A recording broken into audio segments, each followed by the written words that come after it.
कभी ना किसी शॉपिंग मॉल में रात में 11 साढ़े 11 का शो देखिएगा तो 2-2:30 बजे आप वहाँ से निवृत्त होंगी, लौटिएगा, और लौटते हुए वहाँ जो मॉल में माहौल है थोड़ा देखिएगा। 2 बजे 2:30 बजे आपको वहाँ जो रोशनियाँ थी दिखाई देंगी कि मंद पड़ गई हैं। जो तड़क भड़क वाली पोशाकों में जवान सौंदर्य घूम रहा था आपको दिखाई देगा विलुप्त हो गया है। अब वहाँ पर आपको दिखाई देंगे फटे कपड़ों में सूखी काया वाले गरीब मजदूर। और वो जानती हैं अक्सर क्या कर रहे होते हैं, उनके हाथ में सैंड पेपर दे दिया गया होता है, वो हाथ से दीवार घिस रहे होते हैं, उससे कर्कश कर्र कर्र की आवाज़ आ रही होती है, और स्वर्णिम आभा और स्वर्गीय अनुभव थे सब हट चुके होते हैं। फिर वहाँ पर होता है मजदूरी का और गरीबी का नंगा नाच। और कई बार तो मुझे लगता है वो कम उम्र के बच्चे होते हैं, वो ज़मीन साफ कर रहे होते हैं ताकि अगले दिन लोग आए फिर शॉपिंग हो। और ये सब काम तब होता है जब वहाँ से भीड़ छट चुकी होती है। नमस्ते सर। जी। मतलब मुझे ये समझ में कई बार नहीं आता कि जैसे मैं कोशिश करती हूँ कि जब मैं किसी माहौल में होती हूँ, तो जैसे बार-बार ये बात होती है कि माया को हमें सत्य नहीं समझना चाहिए। लेकिन जैसे मैं आज दशहरा मेले में अपने बच्चों को लेके गई, तो मैं वहाँ पे पल-पल अपने आप को देख रही थी कि मैं किस चीज़ से अट्रैक्ट हो रही हूँ, क्या चीज़ें मुझे दिख रही हैं। लेकिन कभी भी ये प्रतीत नहीं हो पाता कि ये सब झूठ है। मतलब अगर जैसे देह में दर्द हो रहा है, तो उस वक़्त तो सत्य वही बन जाती है कि वो दर्द ही सत्य बन जाता है। तो ये बार-बार कहना कि माया झूठ है और क्षणभंगुर है, हमारी स्थिति जो भी हो अ, सब झूठ है। ये सुनने में जितना आसान लगता है डे टू डे प्रैक्टिस में बिल्कुल भी नहीं लगता, क्योंकि जिस माहौल में होते हैं, इंद्रियाँ उसी माहौल में बहुत ईज़िली बह जाती हैं। और बहने के हिसाब से ही वो उसी चीज़ को पूरा सत्य मान लेती हैं। फिर लगता है कि हाँ, माया तो झूठ है, लेकिन उस पल में नहीं लग पा रहा ये कि वो झूठ है। तो मुझे ये समझ ही नहीं आ पा रहा शायद आज तक भी कि माया को झूठ कहना, ये झूठ एग्ज़ैक्टली होता क्या है? मेले में आपने कुछ खिलाया भी होगा बच्चों को।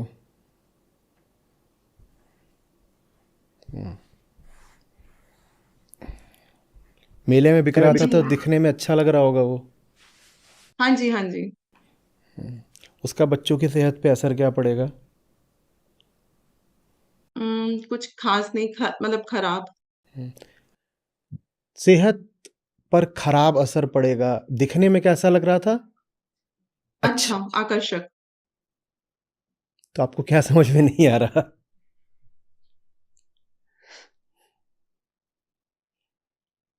झूठ और किसको बोलते हैं? दिखने में अच्छा लग रहा था, बच्चों को खिला दिया, खुद ही बोल रही हैं बच्चों की उससे सेहत खराब होगी। झूठ और किसको बोलते हैं? है बुरा, दिख रहा है अच्छा। लग अच्छा। ठीक है। मेले की दुकानें हैं तो वो कोई वहाँ बहुत बड़े-बड़े कोई ब्रांड तो लगे नहीं होंगे जहाँ तक मैं समझता हूँ। वहाँ तो साधारण हमारे। तो वहाँ आपने आस-पास देखा होगा कि लोग खूब मोल-भाव कर रहे होंगे। हुँ? तो वहाँ पे कोई चीज़ रखी होगी और उस पे लिखा होगा 600 रुपए की। उस पे बड़ा-बड़ा क्या लिखा हुआ था? क्या लिखा हुआ था? ₹600। 600। बिकी कितने में? बिकी कितने में? 600 में या उससे कम। मेले में आमतौर पे 600 लिखा हो तो वो 400 में 300 में ही बिकेगी। कम में। तो झूठ और किसको बोलते हैं? वो 600 क्या था? हाँ, तो यही जगत है जहाँ जो कुछ भी किसी का मूल्य दिखता है वो मूल्य उसका होता नहीं है। कोई अच्छा दिखता है, प्रभाव में वो बुरा होगा। कोई महंगा दिखता है, असल में वो सस्ता होगा। क्या आपको वहाँ पर नहीं दिख रहा है? ठीक है। मेले में गई थी तो वहाँ पर लोग ऐसे ही और टी-शर्ट, शॉर्ट्स डाल के तो नहीं आ गए होंगे, दशहरे की बात है भाई। हुँ? हुँ।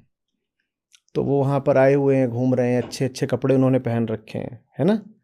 तो दशहरे के उपलक्ष्य में आए हैं, आनंद मना रहे हैं। दशहरा है, त्योहार है, धार्मिक त्योहार है। ठीक है, उनमें से कितनों को दशहरे का या धर्म का अर्थ पता है? तो वहां क्या कर रहे हैं फिर वो? न दशहरा जानते न धर्म जानते, तो दशहरे के मेले में क्या कर रहे हो? क्या कर रहे हो? तो झूठ और किसको बोलते हैं? झूठ और किसको बोलते हैं?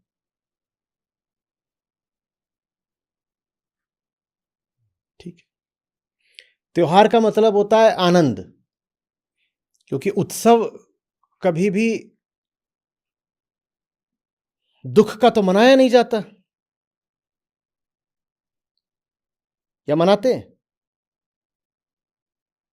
कि साहब आज गमगीन है तो दावत दी है? ऐसा तो होता नहीं। उत्सव माने आनंद। तो ये जितने लोग उत्सव मना रहे हैं, इनको तो आनंदित होना चाहिए, होना चाहिए। आप मेले में गई थी, आपने सैकड़ों लोग देखे होंगे, उतनों में आनंद कितनों में था? तो झूठ और किसको बोलते हैं? झूठ और किसको बोलते हैं? आपको क्या नहीं दिखाई दे रहा है?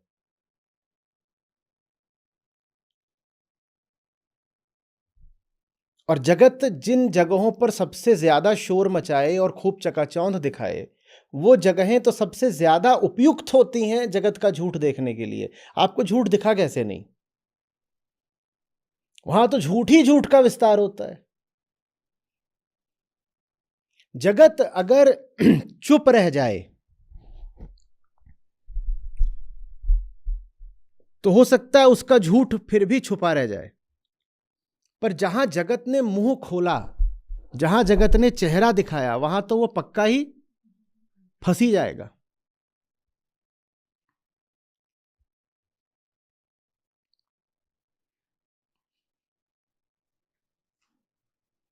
एक आदमी था, उसकी 3 पत्नियां थीं। और 3 क्यों थीं? क्योंकि पहली से बहुत प्रेम हो गया उसको, जबरदस्त, वही नैना फिसल गए, तो खट से आके ब्याह लाया, बिना कुछ बात करे, बिना कुछ जाने जिंदगी में। जब ब्याह लाया तो पता चला तोतली है, क्योंकि बात तो कभी करी नहीं थी, बस रूप रंग काया देखी थी, नैना फिसले थे, वो उसको घर ले आया। घर ले आया तो पता चला ये तोतली है। तो दूसरी करी, दूसरी भी वैसे ही करी कि नैना फिर फिसल गए। दूसरी लाया, पता चला वो भी तोतली है। तो तीसरी लाया, तीसरी फिर ऐसी लाया कि नैना फिसल गए, तो उससे भी जब घूंघट उठाया तो वो भी बोली अले बाबा। तब पता चला कि ये भी तो तोतली निकली। अब क्या करे? तो अब जब 3 ब्याह हो गए तो सब उसके नात रिश्तेदार यार बोले कि तू दावत दे, तेरी तो लोगों की एक होती है, तेरी तो एक झटके में 3 हुई है। तो बोला दावत दे दूंगा, पैसे की कोई कमी नहीं थी उसके पास। मूर्खों के पास अक्सर बहुत पैसा होता है। तो अब दावत दी, पर अब उसकी नाक कटने का डर कि लोग आएंगे तो जान जाएंगे इसकी तीनों बीवियां तोतली हैं। तो तीनों को बुलाया और साम दाम दंड भेद सब लगाया। पहले तो उनको कहने दिए और कपड़े लत्ते खूब दिए, बोला देखो ये रही घूस। और उसके बाद उनको डराया, बोला अगर कोई बोला, अगर कोई बोला पूरी पार्टी में तो मुझसे बुरा कोई नहीं होगा, और नहीं बोले तो जितना अभी दिया है इससे दूना बाद में दूंगा। तो तीनों बोली बलियां। ठीक।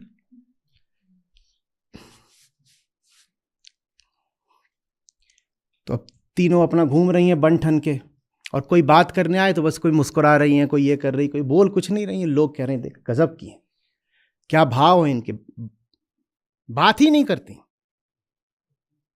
बात ही नहीं करती। जब तक चुप रहो तब तक फिर भी बात छुप जाती है। लेकिन माया को भी मजे लेने उसने एक ततैया भेज दिया। हाँ, वो आकर के एक जो सबसे थी बड़ी वाली, उसको आकर के काट गया। जो काट गया तो जोर से चिल्लाती है काता रे काता।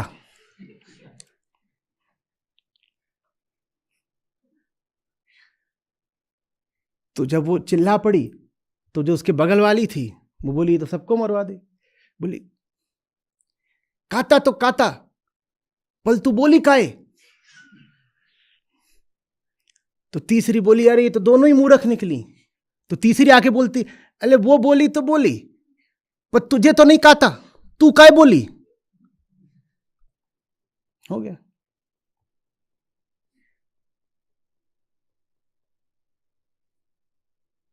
ये मेले और ये विवाहों के उत्सव और ये रंग रोगन और ये ठेलम ठेली, ये सब तो वो जगह होती हैं जहां जगत का मुंह खुल जाता है और चेहरा दिख जाता है। वहां पर भी आपको झूठ नहीं दिखा, वो तीनों चुप रह गई होती और झूठ न पता चलता तब तो कोई बात भी थी, पर वो तीनों बोल पड़ी हैं मेले में, उसके बाद भी आपको झूठ नहीं दिखा। कैसे नहीं दिखा? कैसे नहीं दिखा? कि जैसे गधा शेर की खाल पहन के घूम रहा हो और लोग उससे डरे हुए हैं, महाराज महाराज, शेर महाराज, सिंहराज। और लोगों को डरा और नतमस्तक देख के गधा इतना प्रफुल्लित हो गया कि मुंह पर को ऐसे उठाया और बोला, हे ईश्वर ढेंचू। जितनी ताकत से बोल सकता था पूरी ताकत से धन्यवाद दिया। अरे ना बोलता तो फिर भी बच जाता, बोला तो अब। मेला वगैरह तो वो जगह है जहां गधा बोल पड़ता है, वहां भी आपको सुनाई नहीं दिया कि ये सिंह नहीं है, गधा है। किसी आदमी, इसको अच्छे से जान लीजिएगा, किसी आदमी की असलियत जाननी हो ना तो उसको उसके मौज के क्षणों में देख लेना, पता चल जाएगा वो आदमी कैसा है। वैसे तो भले ही वो अपनी असलियत छुपाए रहता हो, ये देख लेना कि वो जब प्रफुल्लित होता है तब क्या करता है। एक आदमी प्रफुल्लित किस बात में होता है और प्रफुल्लित होकर क्या करता है, इससे उसके बारे में बड़ी अच्छी सूचना मिल जाती है।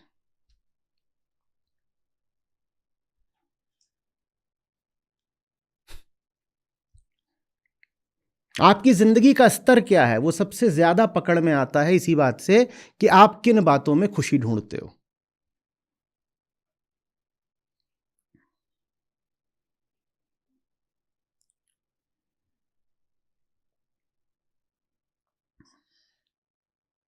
किसी ने कहा है कि अगर नहीं चाहते हो किसी व्यक्ति से नफरत करना तो कभी भी उसको उसके खुशी के पलों में मत देख लेना। अगर तुमने किसी व्यक्ति को देख लिया कि वो किस पल में सबसे ज्यादा खुश है तो तुम्हें नफरत हो जाएगी उससे। लोग किन कामों में खुशी मनाते हैं ये आपको पता चल जाए और भीतर द्वेष ना उठे, बड़ा मुश्किल है। जो सबसे घटिया काम होता है आम आदमी को सबसे ज्यादा उसी में खुशी मिलती है। वो पूरी जिंदगी मेहनत करता है ताकि सारी मेहनत उस घटिया काम में डाल सके।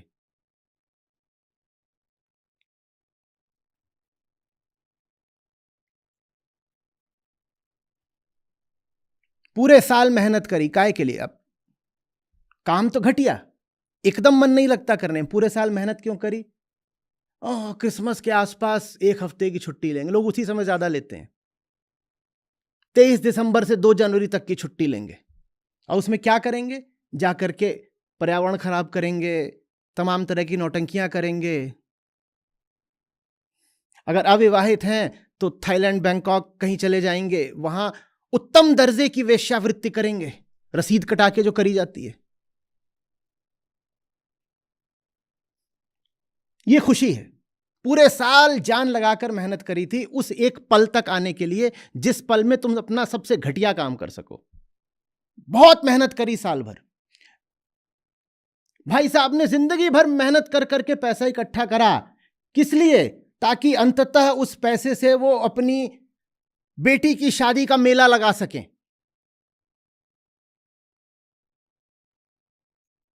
मेले में क्या बढ़िया चाट पकौड़ी आई, हर तरह का झूठ है।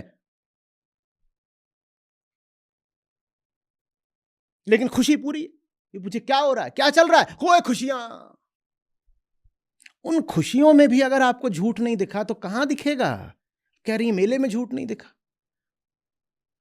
साधारण जीवन के पलों में आपको झूठ ना दिखे तो समझ में आता है, मेले में कैसे नहीं दिखा?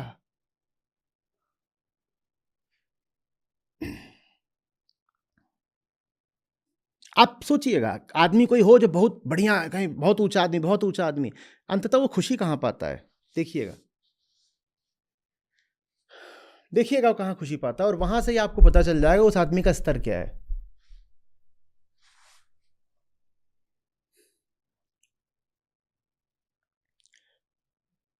खूब कमाता हूं, इसीलिए आयातित मेमने का नर्म मांस खाता हूं।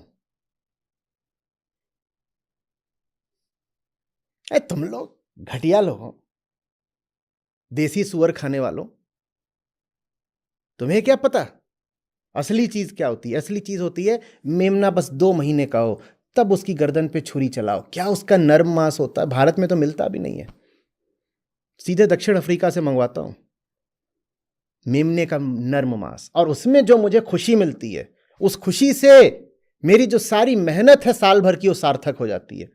मैंने मेहनत करी किस लिए है? ताकि एक दिन ये जो इंपोर्टेड लैम्ब है इसको चबा पाऊं। उस आदमी को उसकी खुशी के पल में देख लीजिए, आपको नफरत होनी पक्की है। तो इसीलिए ये कहा गया है कि मत देख लेना किसी को खुशी मनाते हुए,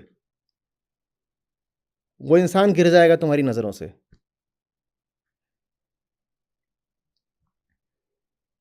बहुत कम होते हैं ना निष्काम कर्मी, जो काम में ही खुशी मान लेते हैं। उन्हें अलग से खुशी मनानी नहीं पड़ती, उनके काम में ही उनकी खुशी है। वो क्या करेंगे मेले जा करके? उनका मेला उनके काम में है, तो इसीलिए उन्हें खुशी मनाने के लिए कहीं गिरना नहीं पड़ता। उनसे पूछो पार्टी कब हुई, वो बोलते हैं सुबह 9 बजे से रात के 6 बजे के बीच में ही पार्टी हो जाती है। वही तो पार्टी थी, अब अलग से थोड़ी पार्टी करने जाएंगे। ये जो अलग से मेले लगते हैं, इनसे बड़ा कोई नर्क होता है क्या? वहां भी आपको झूठ नहीं दिखा?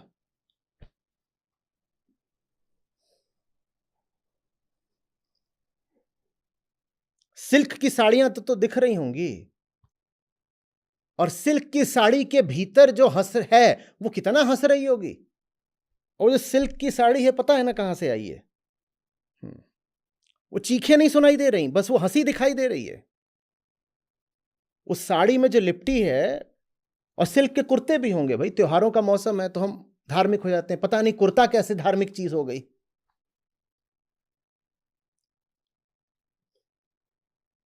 न वैदिक काल में कुर्ता था, न कहीं भी भारतीय अध्यात्म में कुर्ते का कोई जिक्र है। पर अजीब सी बात है, दिवाली आते ही कुर्ते बिकने शुरू हो जाते हैं, पता नहीं। तो सिल्क के कुर्ते, सोचो कितनी धार्मिक बात है। एक तो कुर्ता, एक तो कुर्ता, जैसे कुर्ता कोई भारतीय परिधान हो। बहुत लोगों को लगता है कि हमारे ऋषि मुनि कुर्ते में घूमते थे।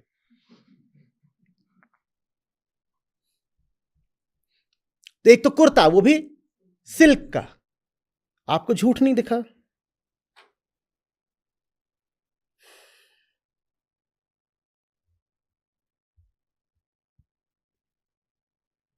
जिंदा रावण मुर्दा रावण में आग लगा रहा है, आपको झूठ नहीं दिखा। दशहरे का मेला माने क्या होता है? यही तो होता है, 1000 जिंदा रावण मिलकर के एक मुर्दा रावण में आग लगा के ताली पीटते हैं। आपको झूठ नहीं दिखा।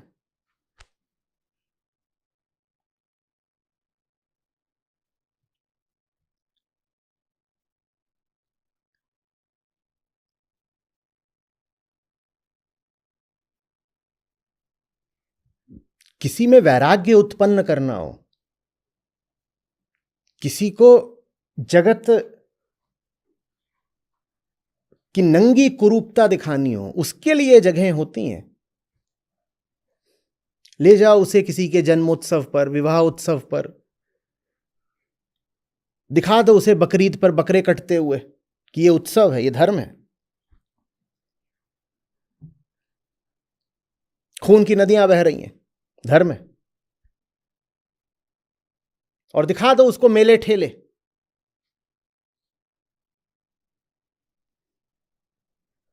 ये सब तो वैराग्य के साधन हैं।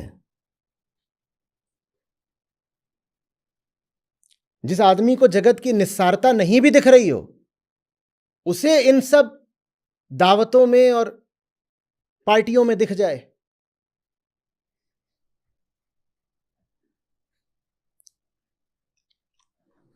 वहां भी नहीं दिख रहा।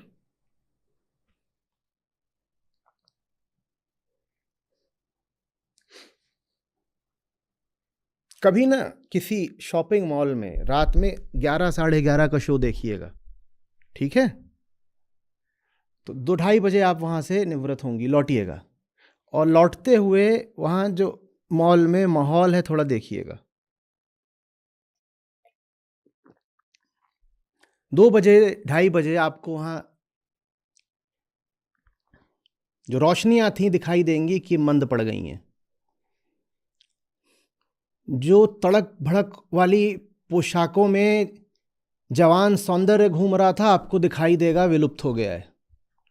अब वहां पर आपको दिखाई देंगे फटे कपड़ों में सूखी काया वाले गरीब मजदूर।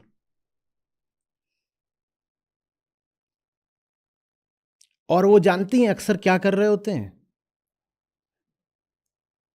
उनके हाथ में सैंड पेपर दे दिया गया होता है, वो हाथ से दीवार घिस रहे होते हैं, उससे कर्कश कर्र कर्र की आवाज आ रही होती है।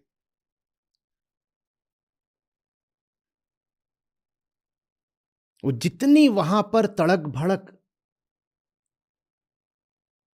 और स्वर्णिम आभा और स्वर्गीय अनुभव थे, सब हट चुके होते हैं। फिर वहां पर होता है मजदूरी का और गरीबी का नंगा नाच।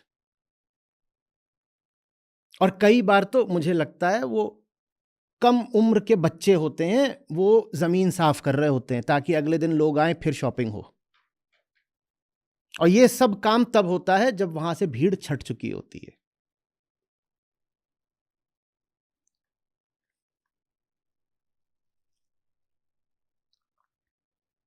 कहीं बहुत बड़ा पंडाल लगा हो विवाह वगैरह का, जब भीड़ छट गई हो ना, तब वहां जाकर देखिएगा।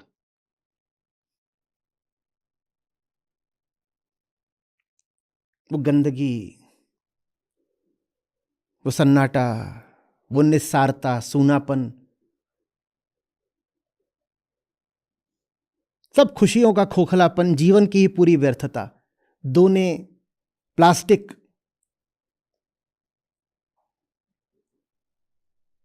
गंदी दरियां, उल्टी हुई कुर्सियां, फेंका हुआ खाना, जूठन, और कुत्ते आकर उसको चाट रहे हैं जैसे कोई मर गया हो और फिर गिद्ध आकर के उसकी लाश नोच रहे हो। कितना प्यारा दृश्य होता है ना। वैसे ही जो कुछ दिखाई दे रहा था वो हट गया है, अब कुत्ते आकर के उसको सूंघ रहे हैं, देख रहे हैं क्या करना है। पर हम करते नहीं, हम तो बस जो वहां पर तड़क भड़क रंग रोगन होता है उसी को भोग करके आकर के घर में सो जाते हैं। रुको, देखो, पूरा देखो।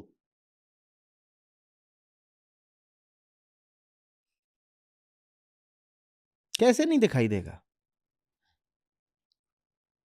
कोई बड़ा रेस्टोरेंट हो ना, उसके जरा पीछे चले जाइएगा, वहां आपको बहुत सारा फेंका हुआ खाना और उसकी दुर्गंध पता चलेंगे।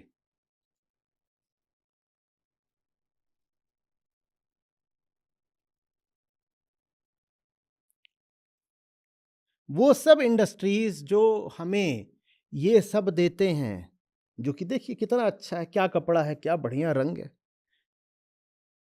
वो सब सिर्फ यही नहीं देते, वो और जो देते हैं वो भी देखिए।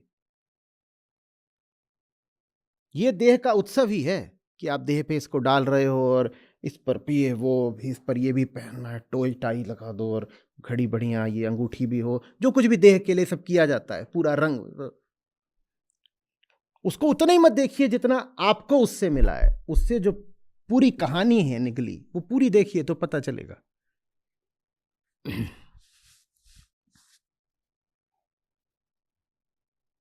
ये तो सब वही जगहें हैं, वही मौके हैं जहां झूठ पूरा अपना गला फाड़ करके बोलता है ढैचू। वहां भी नहीं झूठ सुनाई देगा तो कहां सुनाई देगा?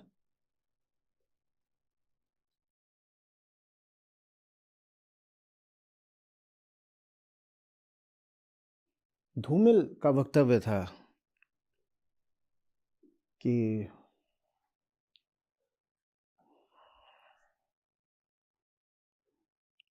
ऐसे ही ये जगत के जलवे होते हैं। इनके लिए उन्होंने कहा था कि जहां कहीं भी ऐसे जलवे होते हैं ना, उनका एक चोर दरवाजा भी होता है पीछे। एक तो मुख्य द्वार होता है जिससे सब अतिथि आते हैं, पधारो पधारो साहब, पधारो पधारो, है ना? वो कितना अलंकृत होता है, देखा है? जो मुख्य द्वार होता है जिससे आप अंदर घुसते हो, चाहे वो शॉपिंग मॉल का हो, चाहे विवाह उत्सव का हो, चाहे किसी भी चीज का हो। एक तो मुख्य द्वार होता है जिससे आप अंदर घुसते हो, चाहे वो आपके घर का ही हो। वो कहते हैं इसके अलावा एक चोर दरवाजा होता है, शायद कहते हैं कि ईमान का होता है। कहते हैं उसका एक चोर दरवाजा भी होता है, लेकिन एक तो मुख्य द्वार, एक चोर दरवाजा भी होता है जो ठीक संडास के बगल में खुलता है। उस दरवाजे को भी देखो कि वहां क्या है। मुख्य द्वार जो ही देखे उसने क्या देखा? अंधा है।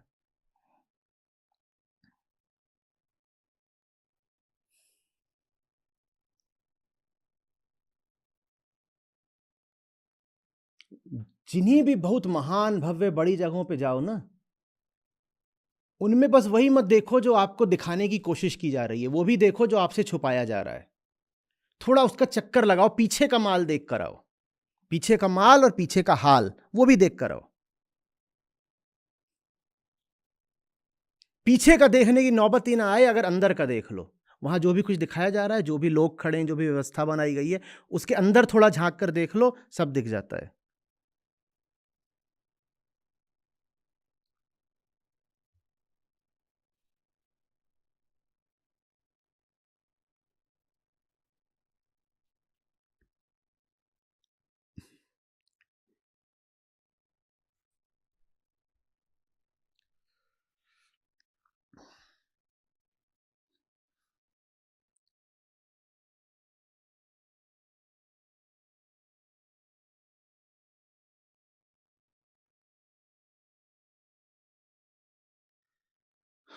हर ईमान का एक चोर दरवाजा होता है जो संडास की बगल में खुलता है।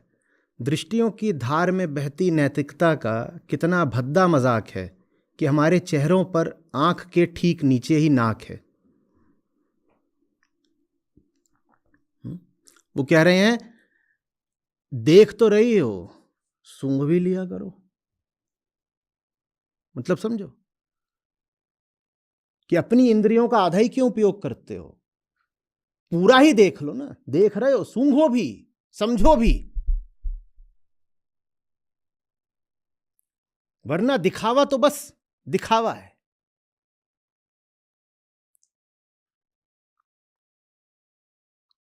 वैसे ही ये जो सब धार्मिक पाखंड होता है, इसके लिए उन्होंने लिखा था, शायद पूरब के ही थे, शायद बनारस को देख के लिखा होगा। घाटों को देख करके, सुबह सुबह घाट पे सब धार्मिक लोग नहाने जा रहे हैं,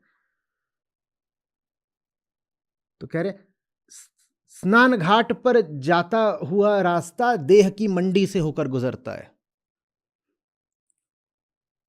बनारस में वेश्यावृत्ति भी खूब, अब पता नहीं कम हो गई होगी, पर रही है, खूब रही है।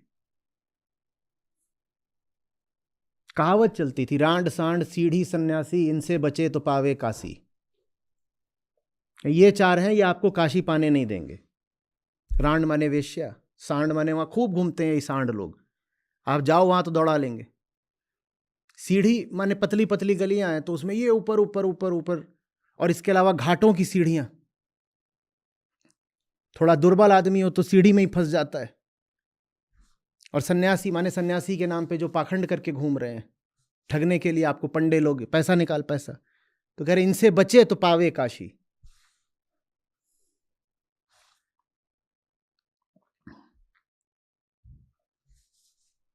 देह की मंडी क्या मेलों में नहीं दिखाई देती?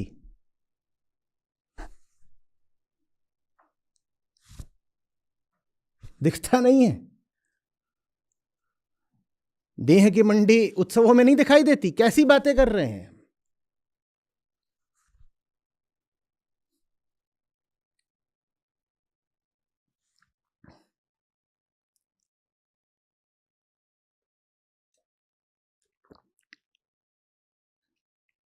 मेरी लड़ाइयाँ हुई हैं घरों में, अपने अपने ही घरों में बहुत बार पहले, अब तो कुछ नहीं। मुझे बर्दाश्त ही नहीं होता था अगर मैं अपने घर की लड़कियों को सजते संवरते तैयार होते देख लेता था तो।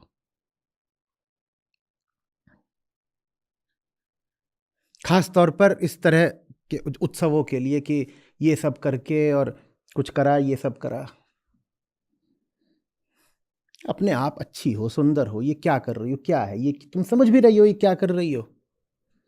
वो मुझसे नाराज हो जाए एक आध दो बार तो ठीक उत्सव के बीच रोना पीटना हो गया, कई कई साल बातचीत बंद रही, ये सब भी हुआ। वो समझें कि ये तो एक साधारण खुशी की बात है, सजना संवरना। मुझे कुछ और दिखाई दे रहा था, मैं उन्हें वो दिखाना चाहता था जो मैं देख रहा हूं, तब वो देखने को राजी नहीं थे। आज सब समझते हैं, पर आज से 10-15 साल पहले नहीं समझ रहे थे।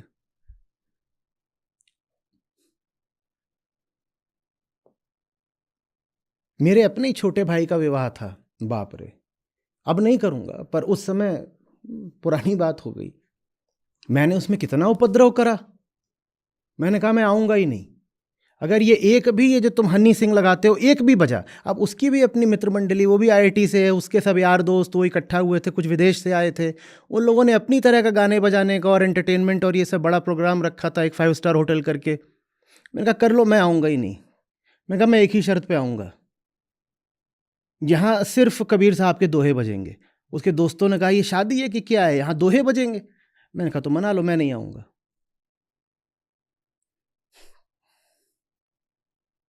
ये सच बात है। मैंने कहा या तो तुम यहाँ पर सिर्फ दोहावली बजाओ, नहीं तो जो करना है करो, मेरी उम्मीद मत करना। तो मान ही नहीं रहे थे। मैंने कहा ठीक है मैं चला आऊँगा। मैं छोड़ के चला आया। मैं छोड़ के चला आया, पीछे से मेरी माँ मौसियाँ बुल्ले नू समझावन आई हैं, बहना तो भर जाइए आके पूरा। फिर सब लोग बैठी, बोली चलो मान रहे हैं। फिर मैं गया वहाँ। बात कोई ज़बरदस्ती की जिद की नहीं थी, बात ये थी कि मुझे दिख रहा था ये सब क्या है। अगर ये सचमुच एक पवित्र बंधन है तो इसको इन अपवित्र आवाजों से क्यों दूषित कर रहे हो। पवित्र माने तो पवित्र होना चाहिए ना। फिर उसमें ये दो कौड़ी के घटिया अश्लील गाने फिर क्यों बज रहे हैं।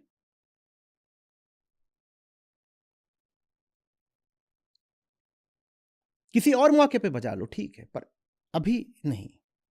या फिर ये कह दो कि विवाह में कोई पवित्रता नहीं है।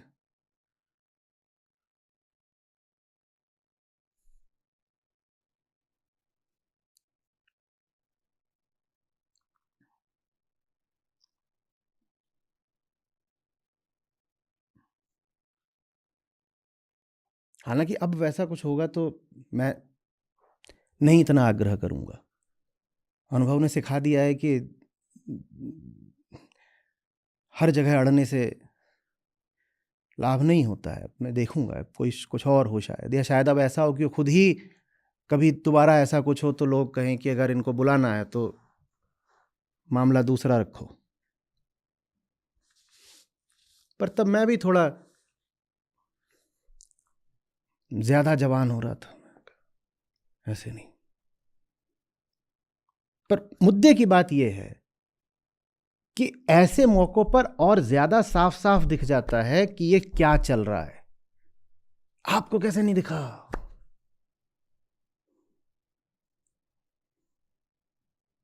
और हां,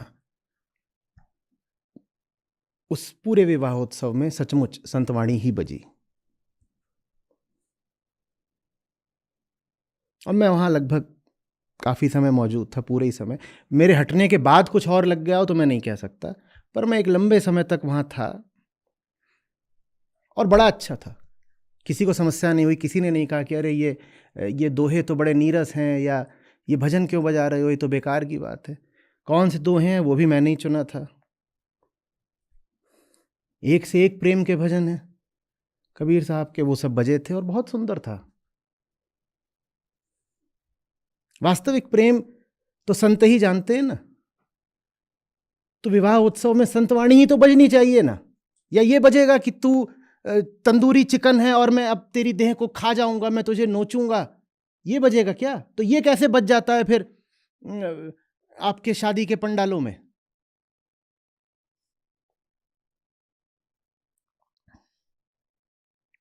और शादी का तो मतलब ही होता है कि वहां ये सब जितने लफंगे हैं, लुच्चे, यही तो सब दूल्हे के यार बनते हैं, इन्हीं को चुन चुन के बुलाया जाता है, आओ और लफंगा ही दिखाओ।